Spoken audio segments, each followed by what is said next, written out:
Le 14 décembre dernier, une soixantaine de personnes se sont rassemblées afin de lancer une campagne visant l'abrogation de l'article 63 paragraphe 2 qui limite l'accès au chômage. À cause de ce dernier, en janvier 2014, 55 000 personnes perdront leurs allocations. Pour ceux qui sont directement concernés par l'article 63 paragraphe 2, c'est comment est-ce qu'on va faire exister une alternative qui permette de vivre, de subsister, etc.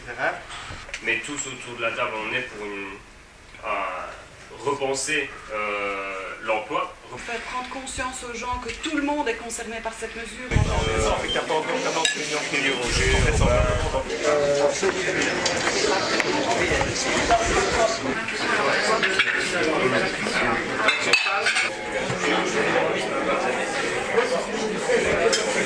Comme on vous l'a expliqué, on va vous proposer de pouvoir participer au compte à rebours avec photo. Vous pouvez vous signaler en disant votre nom, en disant votre prénom, ou en disant le mouvement duquel vous faites partie, ou en mettant un slogan.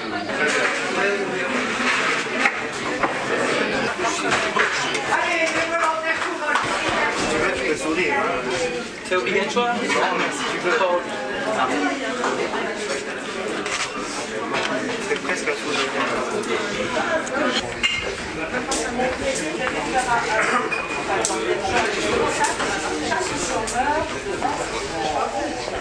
Janvier 2015, les bénéficiaires des allocations d'insertion, les allocations d'insertion étant les allocations de chômage auxquelles on a droit sur base des études et ou d'un travail pas suffisamment longtemps que pour avoir droit aux vraies allocations de chômage entre guillemets.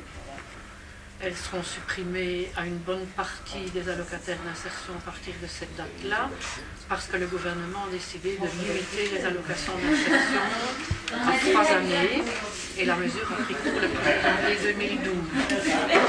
Donc au 1er janvier 2015, il y en a, dit les GTB, 55 000, avant il disait 30 000, on ne sait pas très bien en fait, mais il y en aura énormément. Pour ne pas être en allocation d'insertion, il faut avoir presté 312 jours minimum sans discontinuité. Une fois 312 jours, oui, sans discontinuité. À temps plein. Dans une période de référence. Dans une période de référence d'1 an et demi. Non, à temps plein. Voilà. Il faut avoir travaillé un certain nombre de jours dans un certain délai. Voilà. On peut travailler de longues années en intérim, à temps partiel, et ne jamais rentrer dans ce cadre, et donc rester en allocation d'insertion, et donc se retrouver à 30, 40, 50 ans, toujours en allocation d'insertion. Est-ce qu'on fait un site web? Probablement que oui, mais quel type de site web? Non, parce que je trouve qu'au niveau de la communication, on arrivera plus avec un système de médias que communiquer dans la rue, tout ça, où les gens passent rien à foutre, ça ne les concerne pas. Il y a cette communication-là dans la rue, oui. Tout ça, des actions qu'on fait, comme ça, et après qu'il y ait un retour vidéo, animation, et là qui reste en permanence. Mais il faut les deux. Il faut les deux. Je pense que c'est important aussi, quels que soient les outils qu'on met en place, il faut vraiment décentraliser le contrôle de ces outils. C'est-à-dire qu'un maximum de personnes sont en capacité, si on fait un site web, de nourrir le site web. Parce que j'ai vu des mouvements où en fait, la communication, c'est un pouvoir pour un mouvement comme le nôtre. J'ai vu des mouvements où une personne centralise toute la communication et en fait s'érige de facto en porte-parole du truc. Les occupations de l'ONEM, peindre les escaliers en couleur. Peindre les escaliers en couleur, en fait, j'ai pas très bien compris quels escaliers et pourquoi. Tu imagines en ville un escalier qui... Buren, par exemple. Voilà. Ouais, et les gens viennent avec des pots de couleurs et repeignent avec des couleurs très vives, aux couleurs de l'arc-en-ciel, toutes les marches. Et évidemment, après, il faut soigner ta communication. Pourquoi est-ce que je fais ça?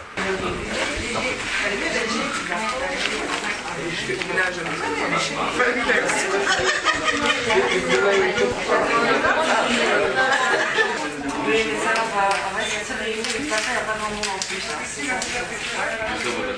sachant pas.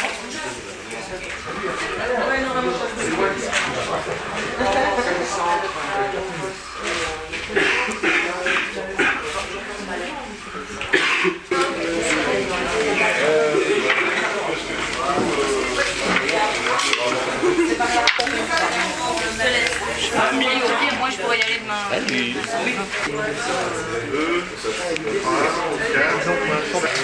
Oui, ça va, voilà, il est prêt.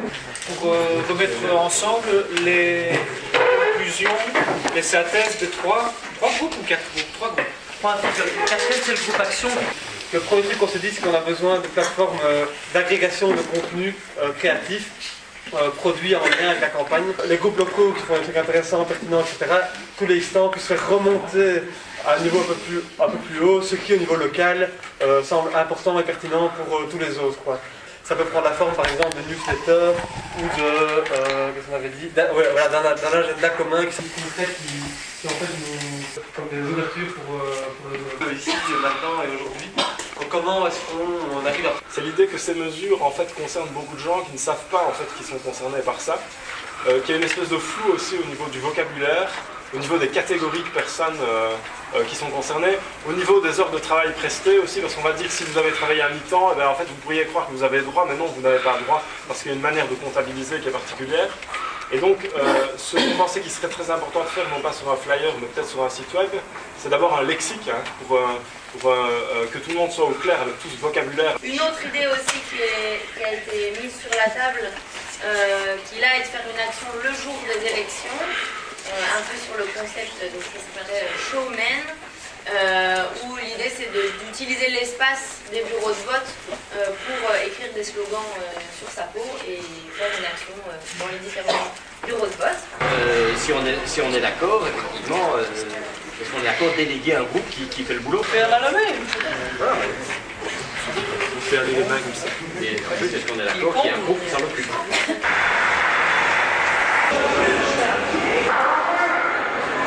Alors il n'y a pas de collègue de succès.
Désolé, si vous auriez dû demander la permission de venir.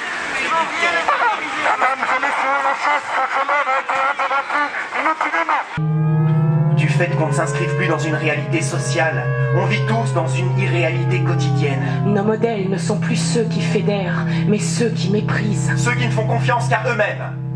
Ceux qui disent « je t'aime si tu m'aimes ». C'est quoi l'idée? Dominer autrui?